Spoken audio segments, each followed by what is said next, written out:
Hello, welcome back to our channel. ഇന്ന് നമുക്കൊരു beetroot തോരൻ ഉണ്ടാക്കിയാലോ? അതിനായിട്ട് ചെറിയ 3 ബീട്രൂട്ട്, 2 ചെറിയ സവാള, ഒരു കഷ്ണം ഇഞ്ചിയും കൂടി നേരത്തെ തന്നെ അരിഞ്ഞു വെച്ചിട്ടുണ്ട്. ചീനിച്ചട്ടി ചൂടാവുമ്പം എണ്ണ ഒഴിച്ച് കടുക് പൊട്ടിച്ച് കഴിയുമ്പോൾ അല്പം കറിവേപ്പില ഇട്ട് അരിഞ്ഞു വെച്ചിരിക്കുന്ന ബീട്രൂട്ട് കൂടി ചേർക്കുക. ഇവ നന്നായിട്ടൊന്ന് ഇളക്കി കൊടുക്കുക.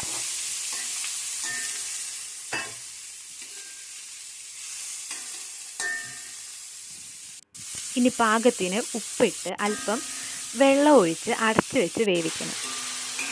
ഒരു 5 മിനിറ്റ് ഹൈ ഫ്ലെയിമിൽ വേവിച്ചെടുക്കുക. ഇതാ വെന്ത് കിട്ടിയിട്ടുണ്ട്. ഇനി നമുക്ക് ഇതിലേക്ക് ആവശ്യത്തിനുള്ള അരപ്പിൻ്റെ പ്രിപ്പറേഷൻ തുടങ്ങാം. അതിന് ഏറ്റവും ഇമ്പോർട്ടൻ്റ് ആയിട്ട് തേങ്ങയാണല്ലോ വേണ്ടേ. നമുക്ക് തേങ്ങയിൽ നിന്ന് തന്നെ അങ്ങ് തുടങ്ങാം. കുറച്ച് തേങ്ങ, കുറച്ച് മഞ്ഞൾപ്പൊടി, കറിവേപ്പില, പച്ചമുളക്, വെളുത്തുള്ളി, ചെറിയ ഉള്ളി ഇവയെല്ലാം കൂടി എടുത്ത് ഒന്നെങ്കിൽ മിക്സിയിൽ അരയ്ക്കാം, അല്ലെങ്കിൽ ഇതാ ഇതുപോലെ കല്ലിൽ അരച്ചെടുക്കാം.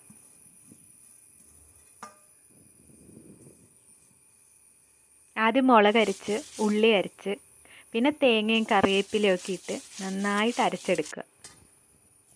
അരച്ചല്ല, ചതച്ച്. ഞാൻ എപ്പോഴും അരച്ചെന്ന് പറയുമ്പോൾ അമ്മ തിരുത്താറുണ്ട്. തോരനെ ചതയ്ക്കണം എന്നാണ് പറയേണ്ടതെന്നാണ് പറയുന്നത്. ഇനി ചതച്ചെടുത്ത അരപ്പ് നമുക്ക് ബീട്രൂട്ടിനകത്തോട്ട് ചേർക്കാം. അത് നല്ലതുപോലെ അരപ്പും ചേർത്ത് ബീട്രൂട്ട് എല്ലാം കൂടി അങ്ങ് നന്നായിട്ട് മിക്സ് ചെയ്തെടുക്കണം. 2 മിനിറ്റ് നല്ലതുപോലെ ഇളക്കി കൊടുക്കണം. ദാ സ്വാദിഷ്ടമായ ബീട്രൂട്ട് തോരൻ റെഡി. ഇത് ചൂടോടുകൂടെ തന്നെ ചോറിൻ്റെ കൂടെ കഴിക്കാം.